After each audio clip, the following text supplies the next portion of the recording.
কেমন আছো? আশা করি ভালো আছো, আমিও ভালো আছি। আজকে আমরা জামাই বাড়িতে আসছি। আমরা দুই বোন আসছি, কিন্তু জামাই বাড়িতে আসে মোরলা মাছের চচ্চড়ি খাবে। দেখো এই মোরলা মাছের চচ্চড়ি কি করে রান্না করা হয় তোমরা দেখবে, সঙ্গে থাকবে, পুরো ভিডিওটাই দেখবে। কিন্তু এই রান্নাটা আমার ছোট বোন করবে। আমি তেল দিয়ে নিলাম।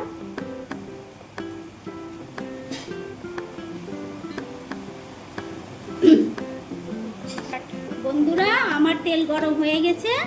এখন আমি মাছটা দিয়ে দিব। নুন হলুদ মাখা মাছটা আমি এখন কড়াইতে দিয়ে দিব। ওইটা আদা রসুন আর লঙ্কা আমি পেস্ট করে নিলাম, তার সঙ্গে সর্ষেও দিয়েছি।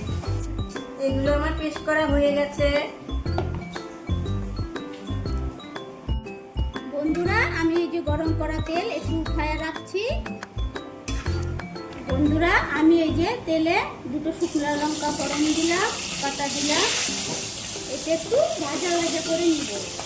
বন্ধুরা, এখন আমি এই রসুনগুলা, থেতো করা রসুনগুলা সোমবারে দিয়ে দিলাম ফোড়নে। এখন আমি এই যে পেস্ট করা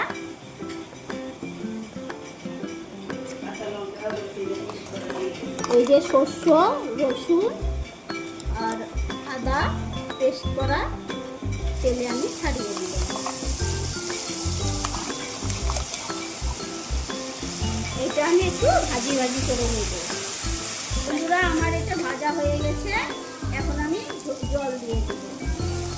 যে পরিমাণে আমি ঝোল রাখবো সেইভাবেই জল দিয়ে দেব। এই যে আমি এখন এই ঝোলের মধ্যে লবণ দিয়ে দিলাম 1 চামচ। দেখা ভাজা। বন্ধুরা, এই যে আমি মাছগুলা ভেজে রেখেছি। এই ভাজা মাছগুলা এখন আমি ঝোলে দিয়ে দেব। দেখো,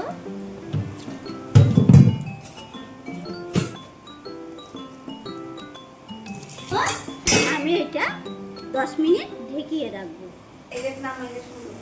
আগে ইয়ে করবো না। বন্ধুরা, আমি এখন ঢাকনটা খুলে দিলাম। এই যে কাঁচা লঙ্কাগুলো, ফাটানো কাঁচা লঙ্কাগুলো দিয়ে দিলাম। এরকে উঠিয়ে রেখেছি যে সে তেলগুলা, ওই তেলগুলা আমি এখন দিয়েছি। তোমরা তো সবাই কাঁচা তেল দাও রান্নার পর। কাঁচা তেল তো সবাই খেতে ভালো পায় না, সেন্ট করে। আমি এই জন্য ভাজা তেলটা উঠিয়ে রেখেছিলাম, ওইটা আমি দিয়ে দিলাম। এখন আমি এই যে ধনে পাতাটা ছড়িয়ে দিলাম, দিয়ে আমি নামিয়ে নিব।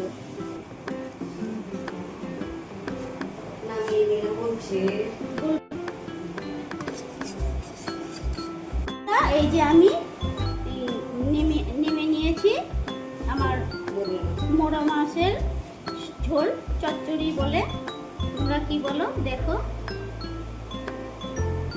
দেখো আমার ছোট বোন মোরলা মাছের চচ্চড়ি বানিয়েছে। দেখো কি রকম হয়েছে। তোমরা আমার বোনকে মোরলা মাছের চচ্চড়ির জন্য একটা লাইক, কমেন্ট, শেয়ার করো, সাবস্ক্রাইব করো আমার ছোট বোনের জন্যে। তাহলে আগামীতে আবার একটা নতুন ভিডিও নিয়ে আসবো তোমাদের সামনে। থ্যাংক ইউ বন্ধু।